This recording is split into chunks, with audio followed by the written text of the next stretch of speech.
Bonjour à tous, bienvenue sur la chaîne de l'Église Parole de Vie. Je suis heureuse de vous retrouver aujourd'hui pour partager un temps autour de la parole de Dieu. Je souhaitais également vous remercier pour vos nombreux messages. Sachez que nous mettons tout en œuvre pour vous fournir du contenu qui soit de qualité et qui soit édifiant en ce temps de confinement. Donc, n'oubliez pas de vous abonner à la chaîne. Sur ce, je vais laisser place à la louange et vous souhaiter un bon culte. À bientôt!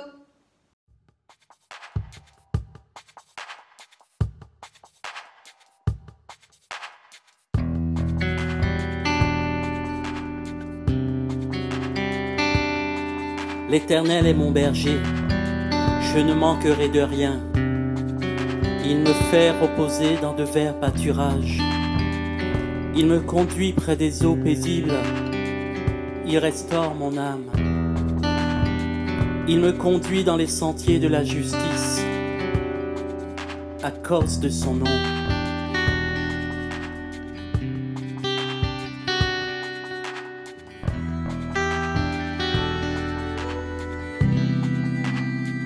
Car ta bonté vaut mieux que la vie, car ta bonté vaut mieux que la vie. Mes lèvres célèbrent tes louanges, j'élèverai mes mains en ton nom. Mes lèvres célèbrent tes louanges, j'élèverai mes mains en ton nom. Car ta bonté vaut mieux que la vie, car ta bonté vaut mieux que la vie.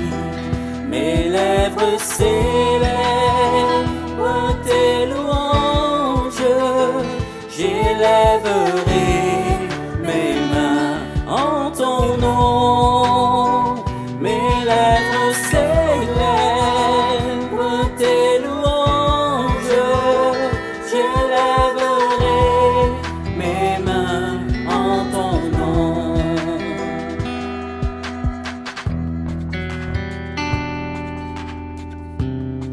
Quand je marche dans la vallée de l'ombre de la mort, je ne crains aucun mal, car tu es avec moi. Ta houlette et ton bâton me rassurent. Tu dresses devant moi une table en face de mes adversaires. Tu induis ma tête et ma coupe déborde.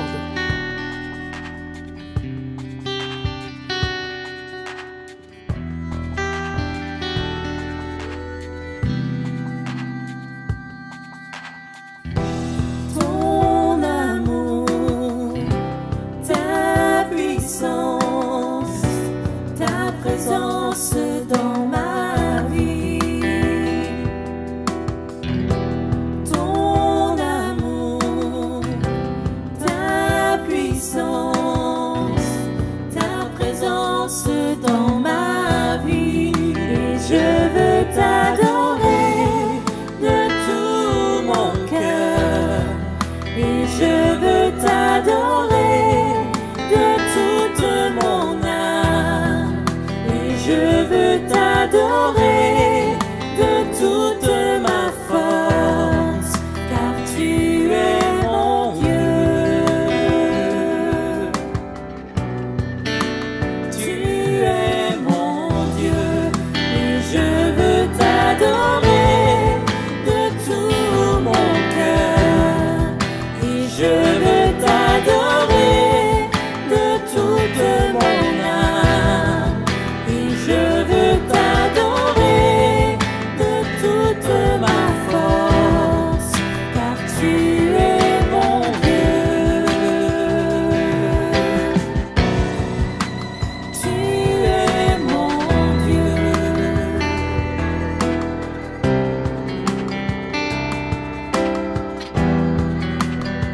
Oui, le bonheur et la grâce m'accompagneront tous les jours de ma vie, et j'habiterai dans la maison de l'Éternel jusqu'à la fin de mes jours.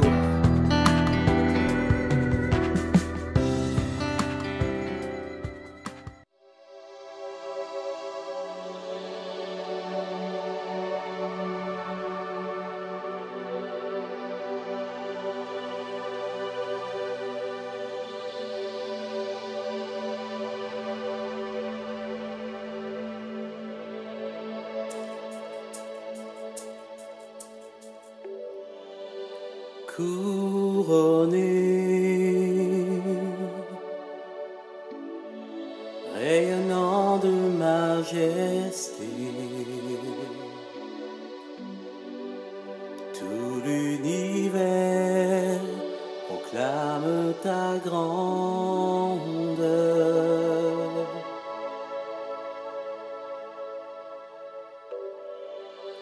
Glorifié par les anges prosternés, tu es assis à la droite du Père.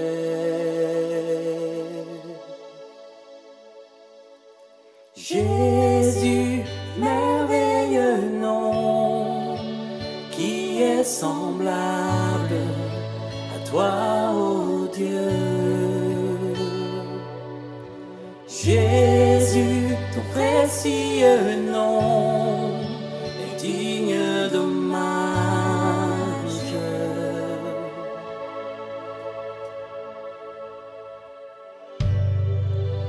Captivé par l'éclat de ta beauté,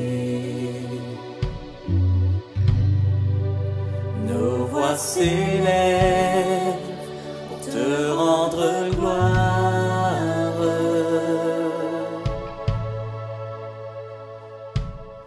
Jésus, merveilleux nom, qui est semblable à toi, ô Dieu. Jésus, ton précieux nom est digne d'hommage.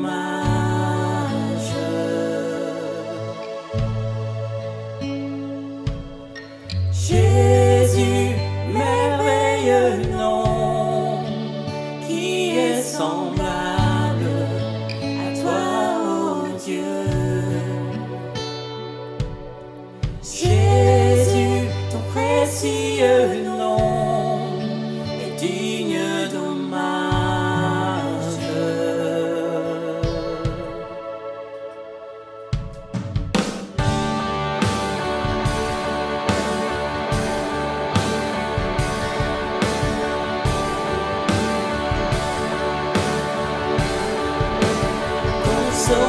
Consolateur, divin rocher, libérateur, prince de la paix, Dieu créateur, Fils bien-aimé, roi serviteur, Seigneur couronné, commencement,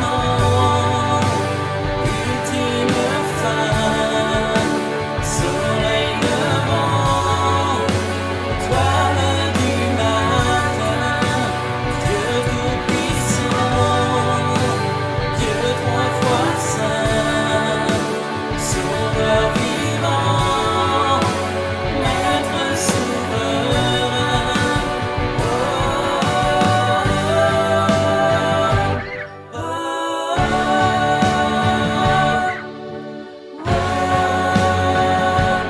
oh,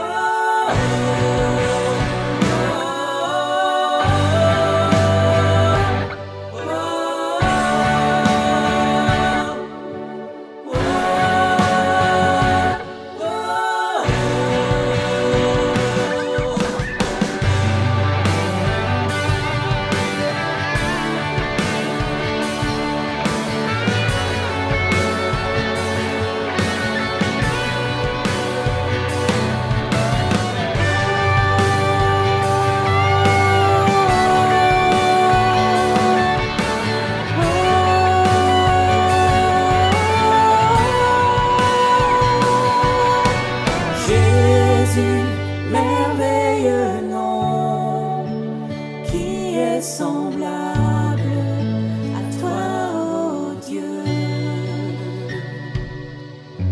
Jésus, ton précieux nom est digne d'hommage.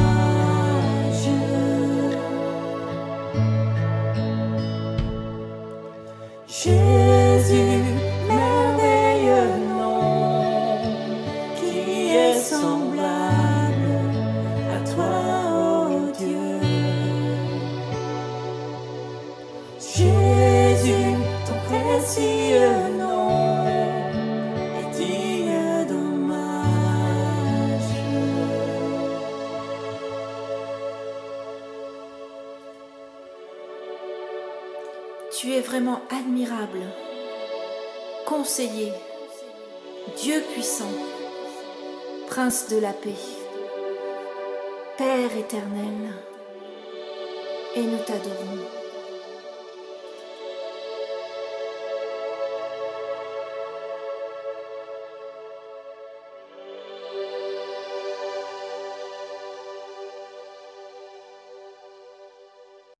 Bonjour à tous, j'espère que vous allez bien et que vous ne trouvez pas le temps trop long au sein de ce confinement. Sachez en tout cas qu'on vous porte dans nos cœurs et qu'à chaque jour, nous prions pour vous, nous pensons à vous. Et nous voulons continuer de vous communiquer la parole de Dieu avec passion parce que nous croyons que cette parole, elle va nous diriger pour aujourd'hui, mais elle continuera de nous diriger demain. Alors sans plus tarder, j'aimerais vous parler quelque chose qui vaut de l'or. Et cette chose finalement, c'est un enseignement que Jésus un jour a donné alors qu'il était assis sur une montagne là devant la foule. Et Jésus va apporter un enseignement qui lui est cher. Il va parler du principe de la bienveillance. Et s'il y a bien une personne qui a fait preuve de bienveillance envers les autres sur cette terre, c'est bien la personne de Jésus. Voyez-vous, lorsqu'on étudie les évangiles, on voit que Jésus faisait preuve de bienveillance envers les gens qui l'entouraient. Et j'ai pu m'apercevoir que la bienveillance, elle produit quelque chose. La bienveillance, elle fait une différence. Lorsque Jésus choisissait, par exemple, de poser son regard plein d'amour et de bienveillance sur quelqu'un qui avait été dénigré et qui était dévalorisé, je peux vous dire une chose, ça faisait une différence dans la vie de cette personne. Lorsque Jésus a décidé de guérir des malades et que cette personne peut-être depuis des années ne voyait pas, n'entendait pas ou ne pouvait même pas marcher, lorsque cette personne pouvait sauter, chanter, écouter peut-être les oiseaux ou regarder la nature, je peux vous dire une chose, ça faisait la différence dans la vie de cette personne. Oui, la bienveillance amène la différence. Et il y a quelque temps de ça, je lisais un article sur une histoire vraie. Ça se passe dans un métro.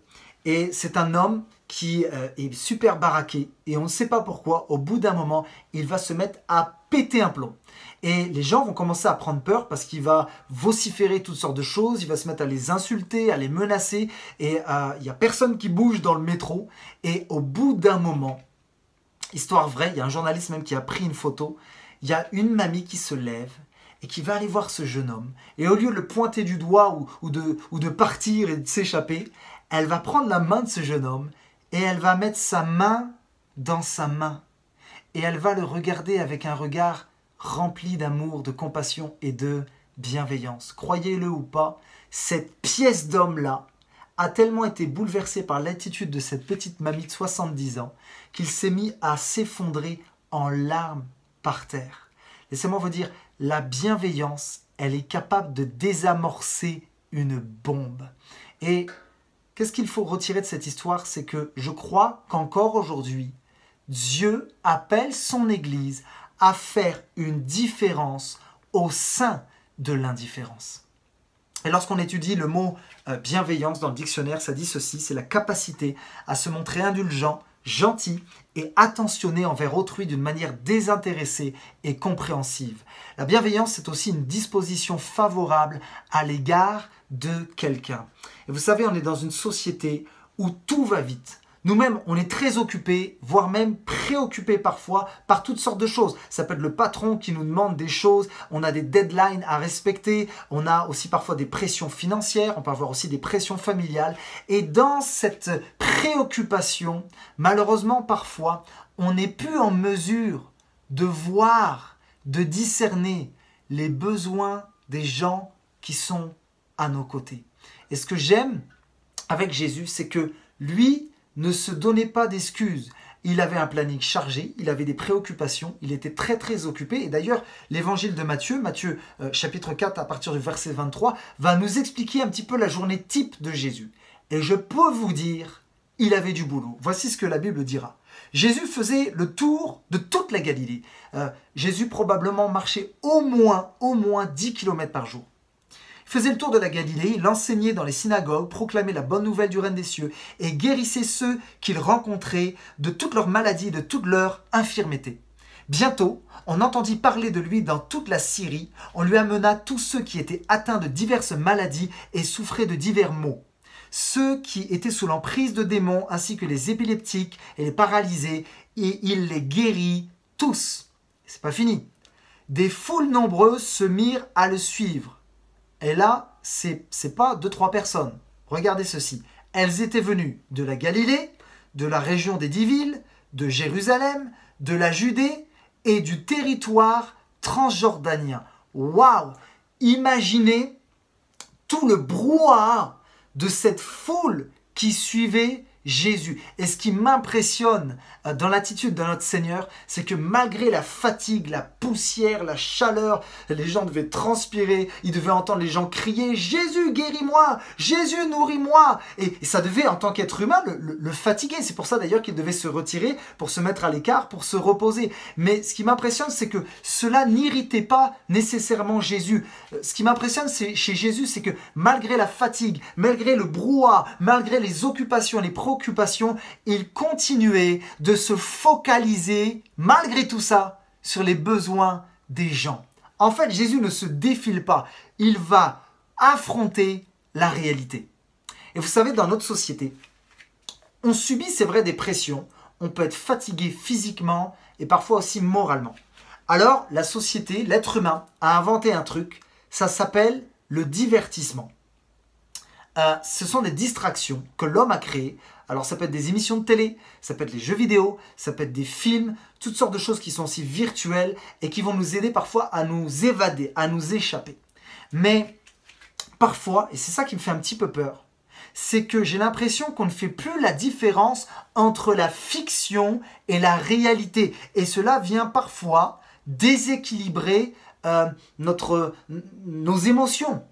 C'est quand même fou qu'on est capable de pleurer devant un film. Ça m'est déjà arrivé, parce que le film est bien fait, parce qu'il y a de l'émotion, mais que lorsqu'on regarde les infos sur TF1 à 20h et qu'on voit dans certains pays en guerre des gens se faire mitrailler, on n'a aucune émotion.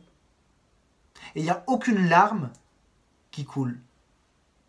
Et je crois que Dieu nous lance un avertissement et qu'il veut parler à son Église en nous disant « Attention à ce que la fiction vienne altérer notre compassion pour les gens qui souffrent dans la réalité. » Et ces derniers temps, j'ai étudié un petit peu sur Internet le mot bienveillance et j'ai pu m'apercevoir que ça vient des mots bona vigilantia, qui veut dire bonne vigilance ou le fait de bien veiller. En fait, c'est le sens d'être attentif, d'avoir une attention soigneuse et on pourrait comparer ça un petit peu à des gardiens qui veillent la nuit. Et ça m'a interpellé. Parce que je crois que Dieu, pendant ce confinement, veut parler à son Église. Il veut parler dans nos maisons. Il veut parler à nos couples, à nos enfants. Il veut parler aux pasteurs. Il veut nous interpeller en nous disant « Je veux que mon Église continue, malgré cette situation, de veiller, qu'elle soit attentive aux besoins des autres. » C'est certain que l'Église a des besoins.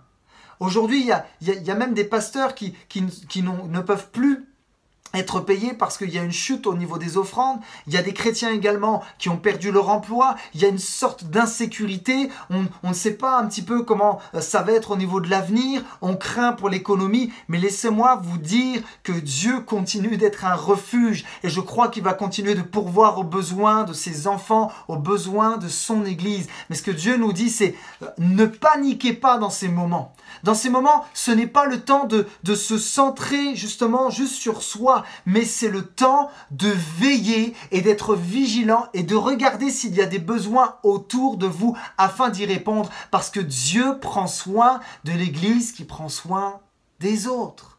Waouh!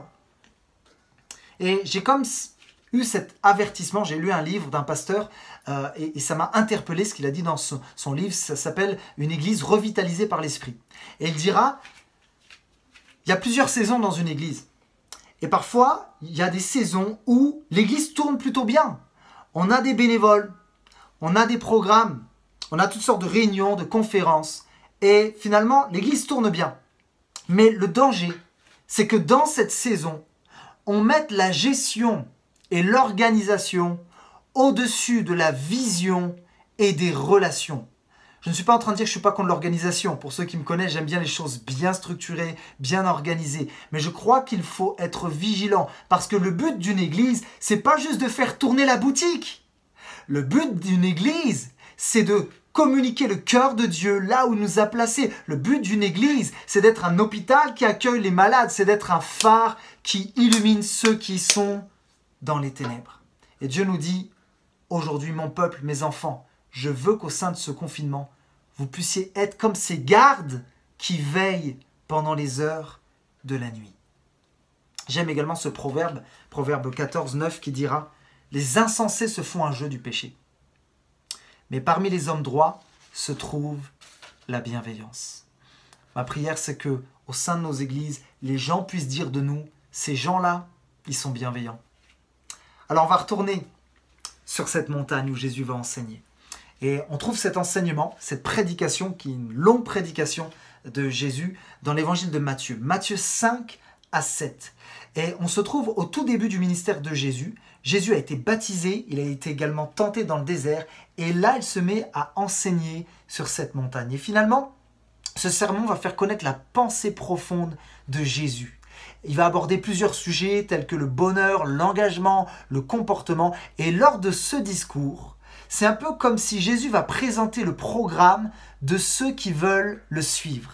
Et il va opérer un renversement total des valeurs.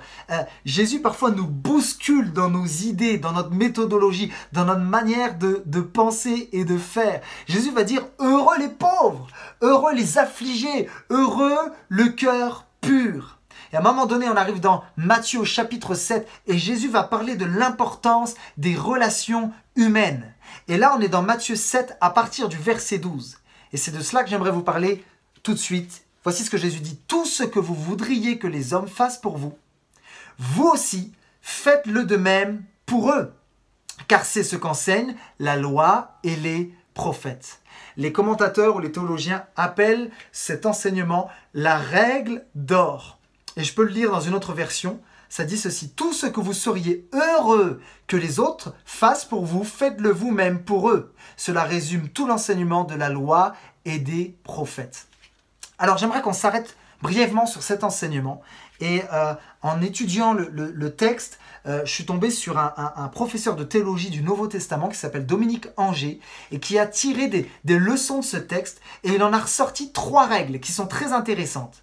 Dans ces 3 règles, on peut y voir la règle d'argile, la règle d'argent et pour finir la règle d'or. Et finalement, ces règles-là vont nous permettre de nous évaluer pour savoir où on en est dans notre niveau de bienveillance. Alors, ma prière, c'est qu'on puisse être honnête envers nous-mêmes et qu'on puisse faire ensuite le bilan pour pouvoir progresser. Alors, on va commencer avec la règle d'argile. La règle d'argile, elle représente nos propres règles, les règles que nous nous sommes fixées. Voici un premier exemple.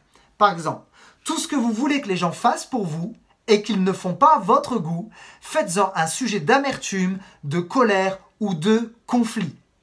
Je crois qu'il y a comme 2 types de personnes. Il y a la personne qui va être exigeante envers certaines personnes, mais ces exigences-là, elle ne va même pas se les infliger à elle-même. Une personne comme ça, c'est une personne qui au bout d'un moment va perdre sa crédibilité. Mais il y a un deuxième type de personne, c'est une personne qui est très exigeante envers elle-même et qui va imposer son niveau d'exigence aux autres. Le problème, c'est que les autres ne peuvent pas forcément suivre et ça va les décourager et les démoraliser. Je crois que nous sommes appelés à marcher au pas du troupeau. Un deuxième exemple, on est toujours dans la règle d'argile. De tout ce que vous voulez que les gens fassent pour vous, faites-en la moitié pour eux. C'est un petit peu la mentalité de celui qui se dit « moins j'en donne et mieux je me porte ». Vous connaissez des gens comme ça? Oh, pensez à personne. Voyons plutôt la poutre dans nos yeux. Mais si j'observe le cœur de Dieu, je peux vous dire une chose. Dieu est tout sauf radin. Dieu a une générosité extravagante. Le cœur de Dieu c'est un cœur qui donne, mais d'une manière abondante. Regardez ce jeune homme qui vient avec ses 5 pains et ses 2 poissons. Jésus va multiplier les 5 pains et les 2 poissons à tel point qu'on va pouvoir nourrir des milliers de personnes. Je crois qu'à la fin, il y en aura tellement qu'on pourra remplir au moins 12 paniers. Waouh!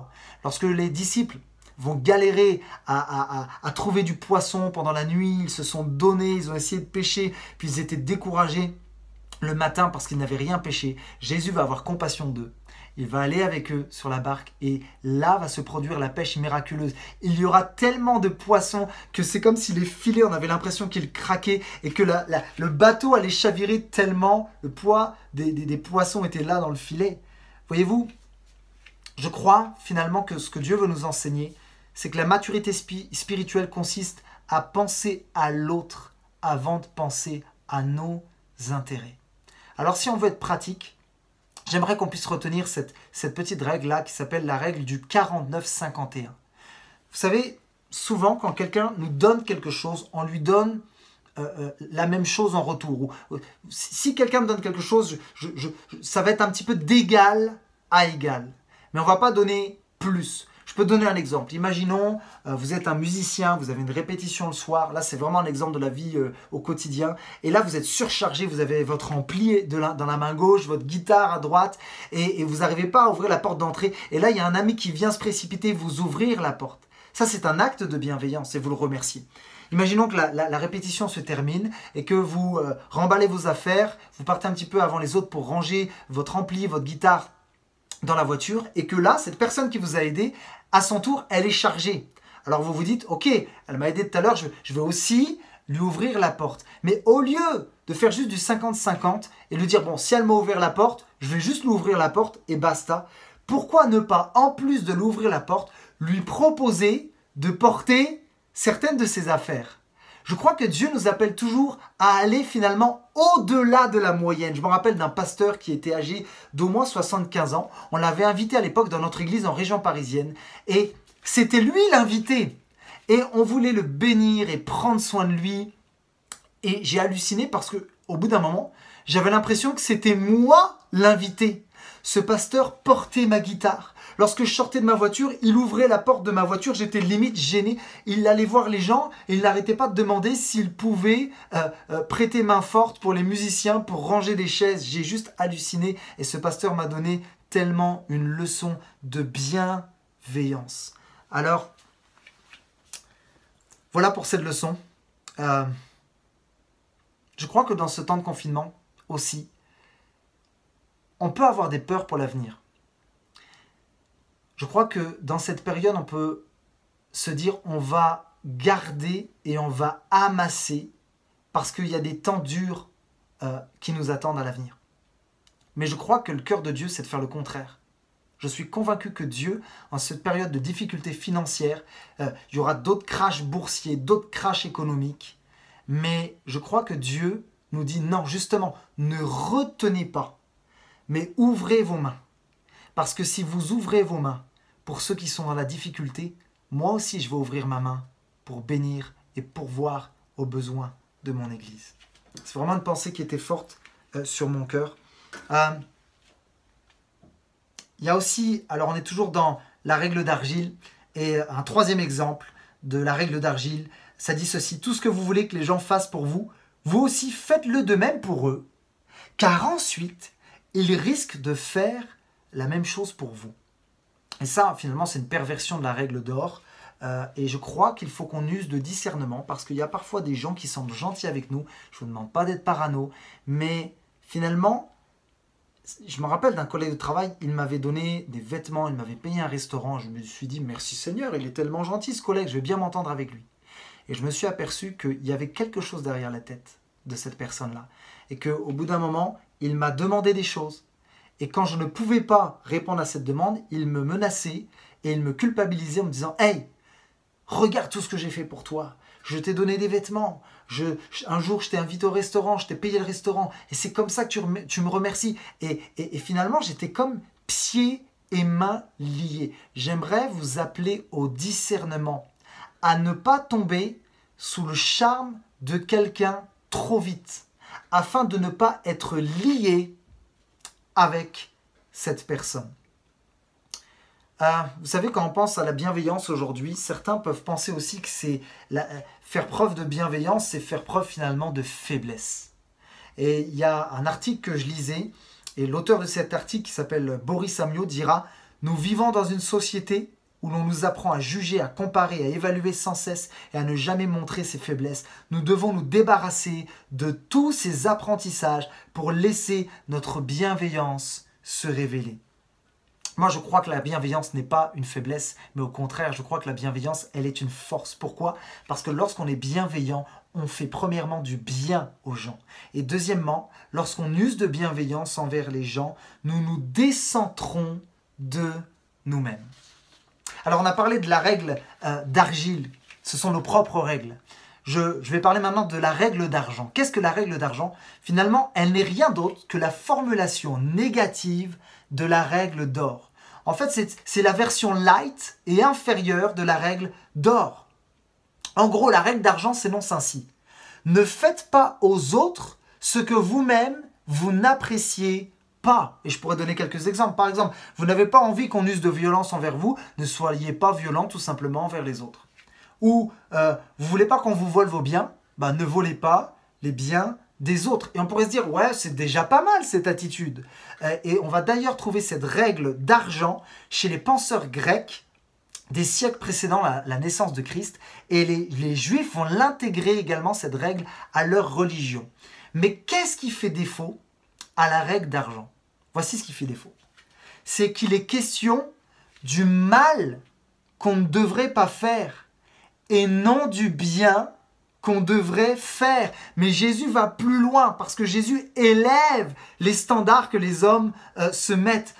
Voyez-vous dans la Bible, lorsqu'on lit que quelqu'un nous veut du mal ou nous hait, Jésus va dire, ne répondez pas au mal par le mal. Jésus va nous dire, bénissez ceux qui vous maudissent. Il va également dire, aimez ceux qui vous haïssent. Jésus lève les standards. Et parfois on peut se dire, ouais mais moi j'ai tué personne, je fais pas de mal, je suis un honnête citoyen, je suis pas un voleur. Et finalement, on va parfois se donner des excuses et se défendre en disant mais hey, Jésus, je suis pas si mal que ça. Mais le but de Jésus n'est pas de nous rendre confortables. Jésus ne nous laisse pas entrer dans cette zone de confort. On va juste être finalement d'égal à égal. Jésus nous dit aujourd'hui, élève tes standards. Élève ta générosité, élève ton niveau de bienveillance, parce que lorsque tu choisis la bienveillance, alors ça fait une différence. Je ne vais pas trop m'attarder sur la règle d'argent, mais Jésus veut nous faire rentrer dans sa zone à nous. Il ne veut pas qu'on se contente juste de ne pas faire le mal, il veut qu'on aille plus loin que ça. Alors on va attaquer la règle d'or. Et c'est quoi la règle d'or finalement ? C'est quand les standards divins viennent relever le niveau de nos standards humain.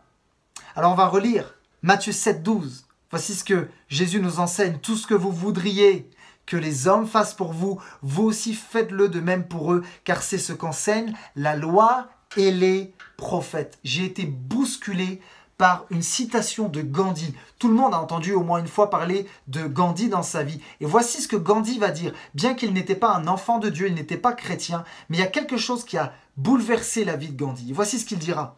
À mesure qu'augmentait mon contact avec les vrais chrétiens, je vis que le sermon sur la montagne était tout le christianisme pour qui veut vivre la vie chrétienne. Et il terminera avec ceci. C'est ce sermon qui m'a fait aimer Jésus. Ça m'a tellement touché. Et j'aimerais vous partager une partie de mon rêve pour l'Église. Dans le monde, en francophonie, pour notre Église à Orléans.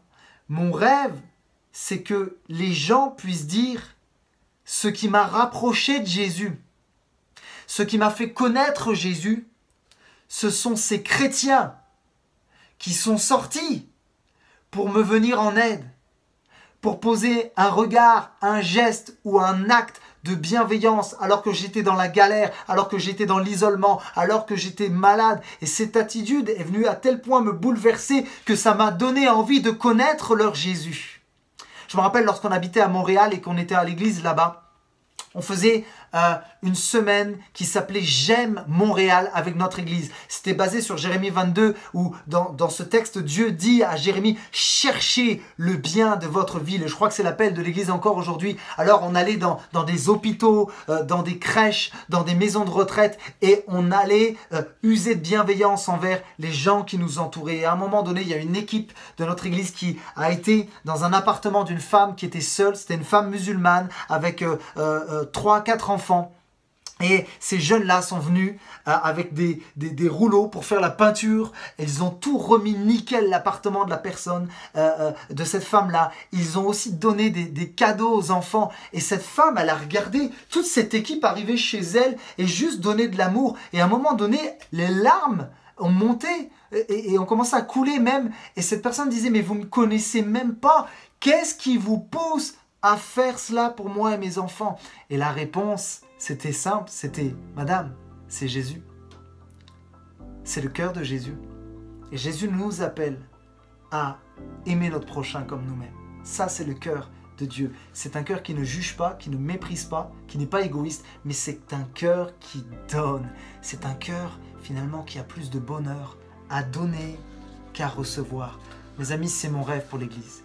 Que l'Église de Jésus-Christ, en France et en francophonie, soit reconnue pour faire du bien dans sa ville, soit reconnue pour être bienveillante. Je dirais comme suit que ces temps de difficulté ne nous fassent point reculer, mais que ces temps de difficulté augmentent et étirent notre foi afin que nous puissions vivre le miraculeux. Vous savez, c'est souvent en temps de crise que parfois Dieu vient se révéler et que les portes aussi s'ouvrent. C'est souvent aussi en temps de crise que nos yeux s'ouvrent.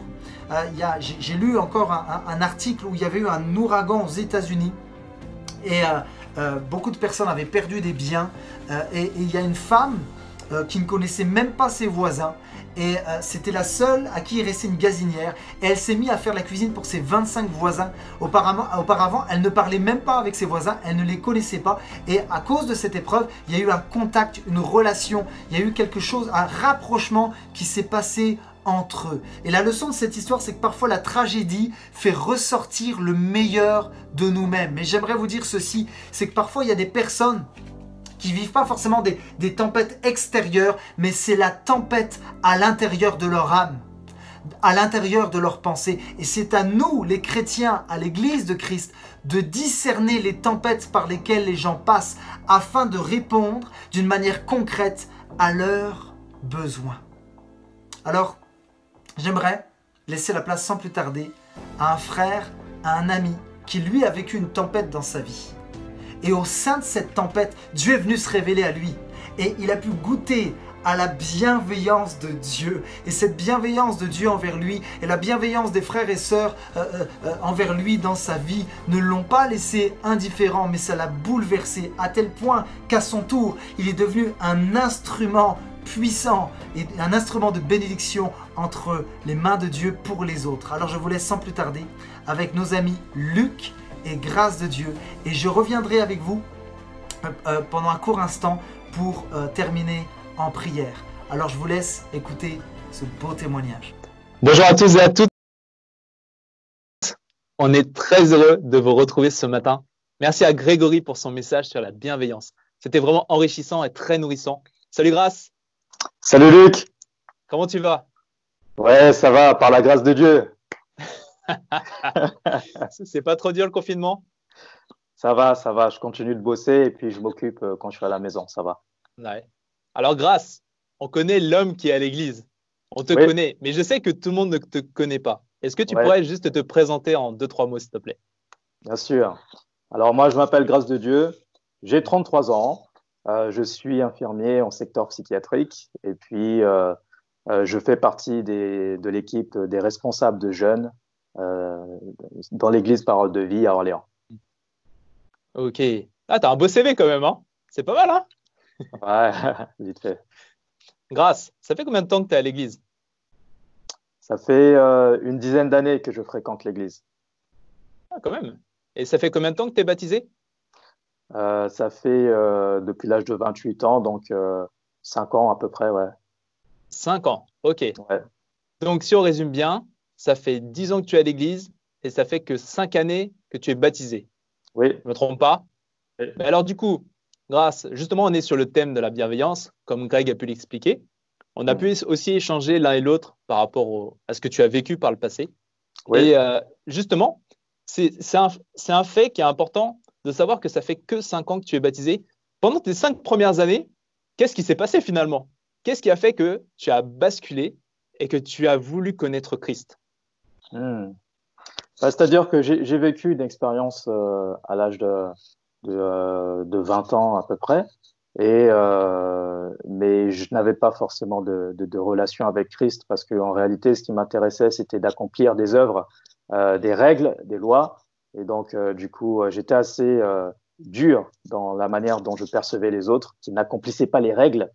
Et puis, moi non plus, je les accomplissais pas. Et ça me frustrait, mais il n'y avait pas cette relation intime. Voilà, moi, j'ai eu la grâce de recevoir une éducation fondée sur la parole de Dieu, mais ça ne m'a pas empêché de développer une grande méfiance des humains. Voilà, une méfiance et une dureté qui m'a poursuivi jusque dans mon mariage. Et il m'a fallu endurer le divorce et l'écroulement de toutes les fondations de ma vie pour que mon cœur de pierre puisse s'adoucir. Donc, mon père nous avait abandonnés, ma mère et moi, dès ma naissance. Et ma mère s'est battue durement pour nous donner le meilleur. Mais nous avons connu quand même la précarité et la sécurité. Voilà, j'avais de la haine contre mon père parce que je me disais que s'il était là, eh bien, nous n'aurions pas autant souffert.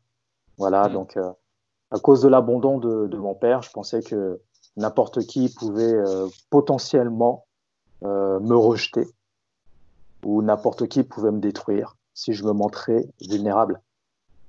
Voilà, donc en réalité, je pouvais compter que sur moi-même. Et après 7 ans de mariage, j'ai subi le divorce dans un contexte de violence quand même insoupçonnable. Je suis vraiment tombé en enfer, vraiment, motivé par la haine. Et c'est là que j'ai connu l'amour extravagant de Dieu, alors que je me considérais comme un déchet de l'humanité. Des gens dans l'église m'ont recueilli. Voilà. Ça correspond à quelques mois et années avant mon baptême. Hein. Voilà. Donc, ces gens m'ont recueilli, ils m'ont regardé avec considération. Ils m'ont fait des sourires, ils m'ont invité à partager des repas chez eux. Ils m'ont envoyé des versets bibliques pour m'encourager. Le pasteur Fabre prenait du temps avec moi pour me soutenir. Et, il me disait Dieu a un plan merveilleux pour ta vie. Il accomplit une œuvre formidable et accroche-toi à lui, tu ne le regretteras pas. Voilà. Et j'ai vu dans leurs yeux que je n'étais pas un déchet. Ça, c'était une pensée que j'avais vraiment dans mon cœur, mais en réalité, c'était un mensonge. Voilà. Dieu s'est manifesté vraiment au travers de leur bienveillance. Ils m'ont donné l'envie d'aimer. Et puis, à chaque fois que je priais, il y avait comme une puissance qui me saisissait et qui me transformait. Voilà, ma vision du monde a changé et à partir de simples regards, de simples sourires. Et j'ai fait un travail pour pardonner. J'ai réussi à pardonner mon père après de très longues années voilà, d'existence. Et aujourd'hui, je l'aime et j'aime les gens. Excellent.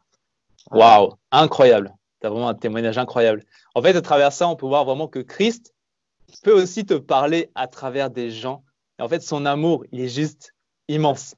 Il est juste immense. Est-ce que tu as un verset peut-être à nous partager par rapport à ça? Oui. Tu sais, j'ai connu l'amour infini de Jésus. Tu vois, je suis totalement passionné par lui. Je suis amoureux de Jésus. Et tu sais, comme mon Dieu aime profondément les hommes, Tu vois, la Bible dit qu'il a tellement aimé le monde qu'il a donné son Ouais. fils. Dieu aime, Ouais. Dieu aime l'homme. Amen. Et moi, c'est pareil. Si j'aime mon Père, si j'aime mon Dieu, je ne peux qu'aimer l'homme. Mm. Voilà. Et donc, il y a une parole de Jésus qui, qui constitue un fondement dans ma vie. Ouais. C'est dans l'évangile de Matthieu au chapitre 9 au verset 13. Jésus D'accord. dit, ce sont les malades qui ont besoin d'un médecin. Ouais. Apprenez cette parole. Ce que je veux, c'est la compassion bien plus que le sacrifice. Voilà. Amen. Ça, c'est la C'est la base. fondation de. Ouais. La base de ta vie. C'est ça. C'est ça. Et ben justement, juste aussi pour encourager toutes les personnes finalement qui ont impacté ta vie, même toutes les personnes qui nous écoutent, on a un verset aussi à leur proposer. C'est dans l'évangile de Jean, au chapitre 13, versets 34 à 35, et je vais vous le lire. Je vous donne ce commandement nouveau. Aimez-vous les uns les autres. Oui, comme je vous ai aimé, aimez-vous les uns les autres. À ceci, tous reconnaîtront que vous êtes mes disciples, à l'amour que vous aurez les uns pour les autres. L'amour est la base de tous les amis. C'est la base de tout. Et en fait, grâce, tu l'as expérimenté. Et c'est juste ça qui t'a bouleversé à travers des actes qu'ont pu accomplir des gens de l'Église. Et c'est juste en fait, c'est juste incroyable ton témoignage. J'aime trop ton témoignage. C'est mon histoire. Alors, grâce, donc là, justement, tu as pu expérimenter la bienveillance que les gens ont pu te procurer. Mais Grégory, justement, on en a parlé dans son message. On a aussi plaisir, même plus de plaisir à donner qu'à recevoir. Et je sais que toi, c'est un peu ton leitmotiv aujourd'hui. Est-ce que justement, tu peux nous expliquer en fait ce que t'apporte de donner plus que recevoir? Qu'est-ce que ça t'apporte de plus? Des expériences formidables, vraiment. Des expériences formidables. L'amour que j'ai reçu au travers de la bienveillance des gens a généré en moi beaucoup de joie. Alors, la joie, c'est un sentiment qui ne peut pas se garder. C'est un sentiment qui se partage. Voilà. Quand on a une bonne nouvelle, on veut absolument annoncer cette bonne nouvelle. Et moi, j'ai voulu pratiquer donc cette notion de bienveillance et de compassion. Alors, pareil, à mon tour, moi, j'ai fait des sourires à des personnes étrangères que je ne connaissais pas. J'ai accueilli des gens chez moi. Je leur ai préparé des bons petits repas. J'ai rendu visite à des collègues de travail qui étaient accidentés. J'ai prié pour eux. J'ai vu ces gens me remercier et me dire en pleurant, Grâce, tu m'as ramené de la lumière. J'ai vu des gens me tomber dans les bras parce que je leur ai ramené du chocolat pour les réconforter. Comme quoi, le chocolat, ça fait beaucoup de choses. Hein. Ça peut faire beaucoup de choses.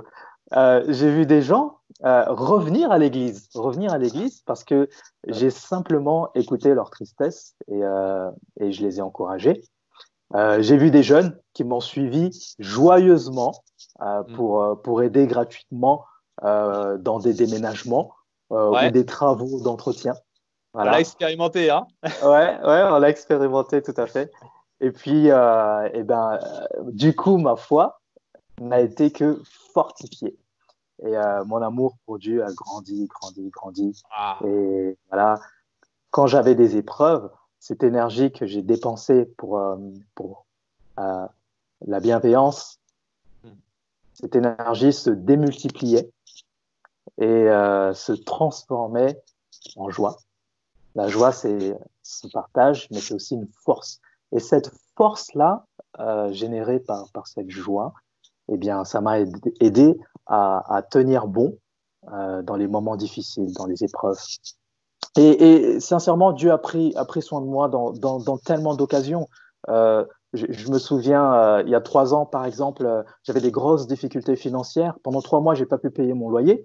Et le lendemain, 24 heures après, normalement, je devais recevoir une notification d'expulsion, voilà, du tribunal.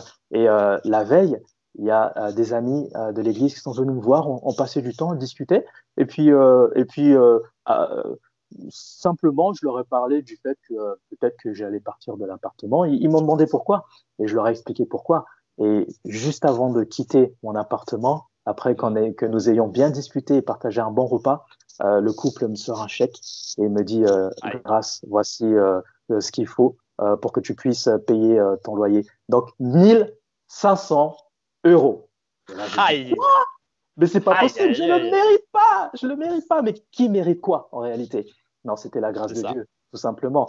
Et il y a peu de temps encore, j'avais des difficultés parce que mon véhicule était en mauvais état et il fallait que je passe le contrôle technique. Et pour que ça passe, eh bien, il fallait que je puisse faire des réparations, mais il me fallait 600 euros. Je disais, mais Seigneur, comment je vais faire pour payer tout ça? J'ai rien. Et un jour, j'ai un frère, un couple d'amis qui viennent me voir. Il me passe une enveloppe et il me dit, c'est pour toi. Et je regarde, 600 euros. Et là, je me dis, non, c'est un truc de malade. Voilà, c'est des trucs de malade. Je crois que Dieu prend soin de nous. Voilà, moi, tout ce que je fais, c'est donner. Et Dieu s'occupe de moi. Voilà, je m'occupe des affaires de Dieu parce que Dieu se préoccupe de l'homme profondément et lui il se préoccupe de mes affaires. Voilà, c'est un échange. Incroyable, incroyable. La fidélité de Dieu. En fait, Dieu est fidèle dans les bons comme dans les mauvais moments. Juste Amen. J'avais dire Amen. Yes. Grâce. On va terminer cette interview. En fait, on comprend bien que finalement, la bienveillance, l'amour des gens, l'amour de Dieu a changé ta vie. Oui. On le sent. Et on sent aujourd'hui que c'est ta motivation première, que c'est vraiment l'élément de ta foi, l'élément premier de ta foi. Est-ce que tu peux simplement nous partager un rêve que tu as pour l'Église aujourd'hui? Ouais, un rêve que j'ai pour l'Église. En réalité, je partage le même rêve que mon ami et pasteur Grégory Baudolec. Et ce rêve, c'est que l'Église soit reconnue, l'Église Parole de Vie soit reconnue pour sa bienveillance, que l'Église Parole de Vie soit un refuge pour les personnes qui sont défavorisées dans la ville, hein.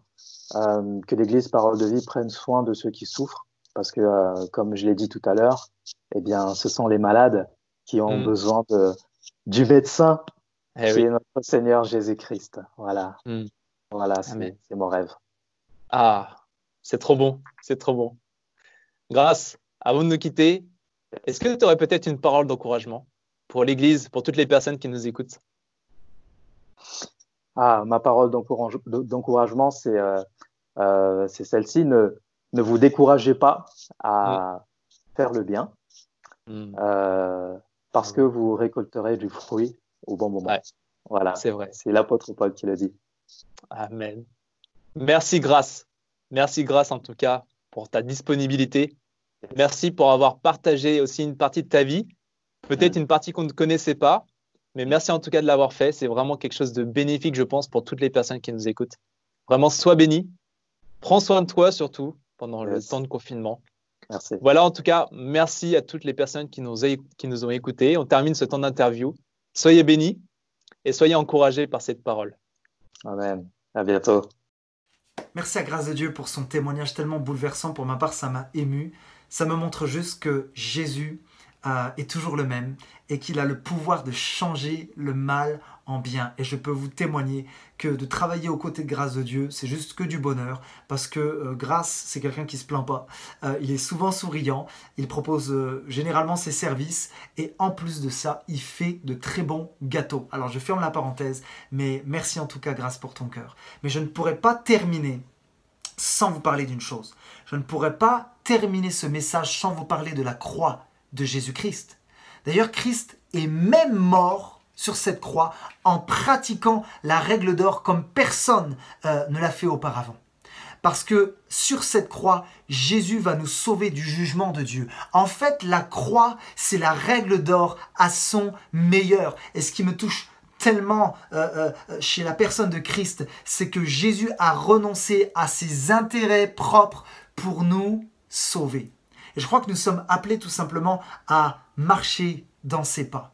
Et ça va prendre finalement un changement de mentalité où lorsqu'on va se lever le matin, on va plus se dire comment je peux recevoir, mais plutôt réfléchir à comment aujourd'hui je peux donner donner le meilleur de moi-même, donner pour faire la différence dans la vie de quelqu'un. Voyez-vous, la Bible dira, il y a plus de bonheur à donner qu'à recevoir. Et d'ailleurs, quand tu donnes, ça produit 3 choses. La première chose, quand tu donnes, tu vis la libération de l'égoïsme et de l'égocentrisme. Plus tu choisis de donner à quelqu'un et plus tu te libères vraiment de l'égoïsme. C'est une réalité, c'est un principe biblique. Deuxièmement, lorsque tu donnes, tu deviens tout simplement une aide pour quelqu'un qui est dans le besoin. Et troisièmement, quand tu donnes, tu deviens une source d'inspiration pour les gens qui t'entourent et qui t'observent et tu leur donnes juste envie d'être bienveillant envers les autres. Alors voici ma prière pour l'Église, c'est que nous puissions passer de consommateurs à adorateurs. Je crois que parfois on limite l'adoration juste au dimanche matin pendant la louange. Mais je crois que l'adoration c'est plus que ça.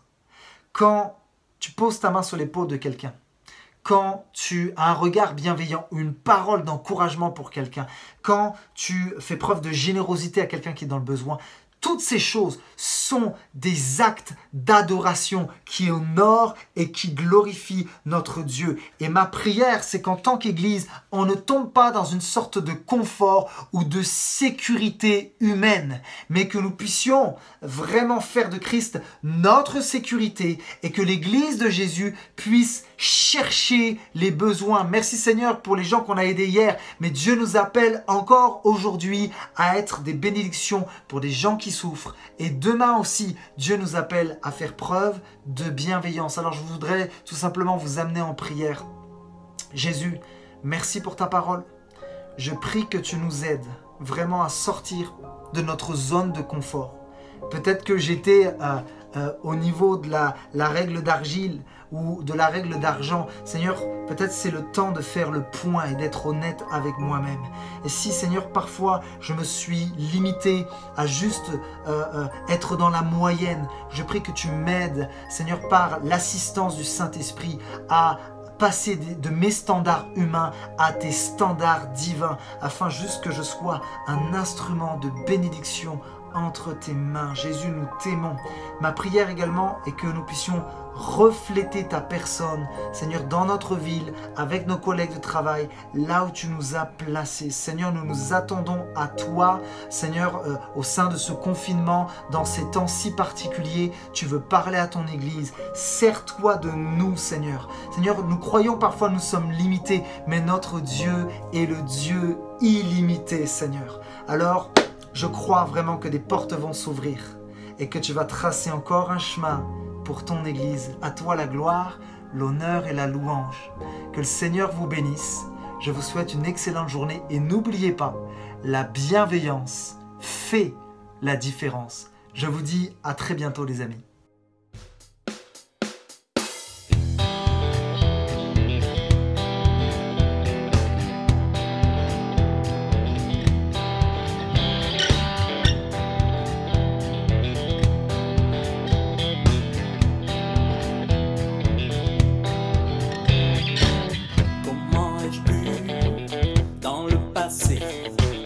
Vivre si loin de ta présence, mais aujourd'hui mon cœur s'élance pour célébrer ta sainteté. Tu m'as tant aimé, Jésus, que pour moi tu t'es donné. Et sur la croix tu mourus pour payer tous mes péchés.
péchés.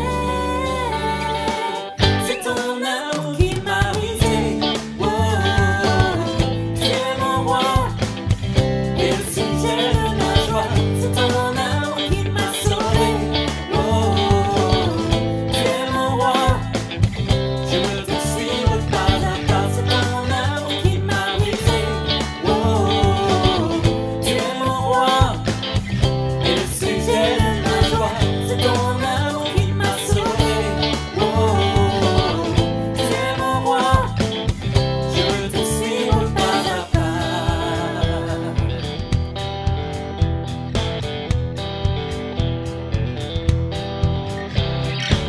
Vers tes demeures vont mes regards, cherchant sans cesse à voir ta gloire.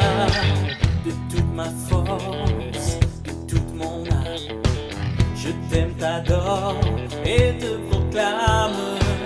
Tu m'as tant aimé, Jésus, que pour moi tu t'es donné. Et sur la croix tu mourus pour payer tous mes péchés.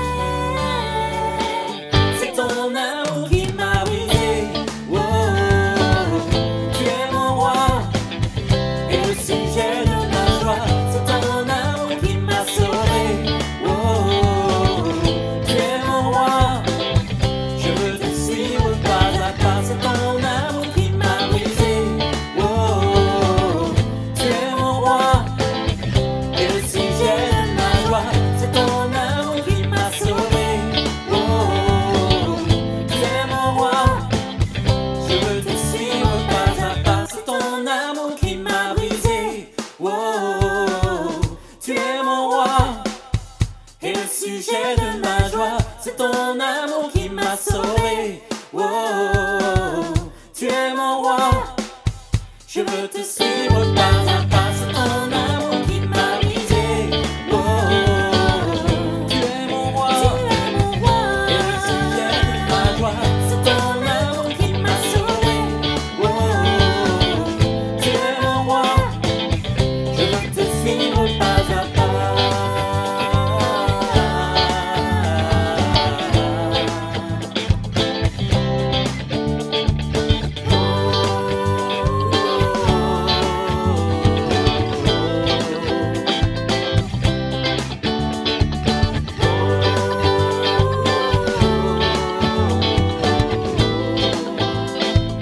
Ton amour, ton amour. Rebonjour à tous et à toutes. Nous finissons ce temps de culte par quelques annonces. Les enfants, rendez-vous cet après-midi à 16h pour le club du dimanche. Il y a 2 semaines, Louise vous a accueilli dans sa jungle, accompagné de Cookie. La semaine dernière, Myriam vous a accompagné dans un temps de louange. Et cet après-midi, ça va être... Eh ben non, je ne vous le dirai pas. Rendez-vous à 16h pour le découvrir. Pour continuer à faire vos offrandes, vous avez la possibilité d'aller sur le compte Eloasso, Église Parole de Vie Orléans. Comment faire? C'est simple. Juste en dessous de cette vidéo, à droite du titre, cliquez sur la petite flèche et découvrez l'ensemble de la description, y compris le lien permettant l'accès au compte Eloasso. Pour finir, restez connectés. Abonnez-vous à la chaîne YouTube Église Parole de Vie Orléans et cliquez sur la petite cloche afin de recevoir les notifications et les rappels pour ne rien manquer des prochaines vidéos.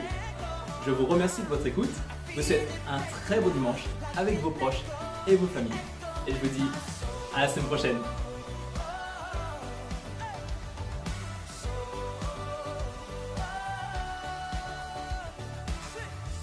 In every season, you keep repeating promises to me. Whoa, now there's no stopping what you have started until it is complete. When my mind says I'm not good enough.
on me.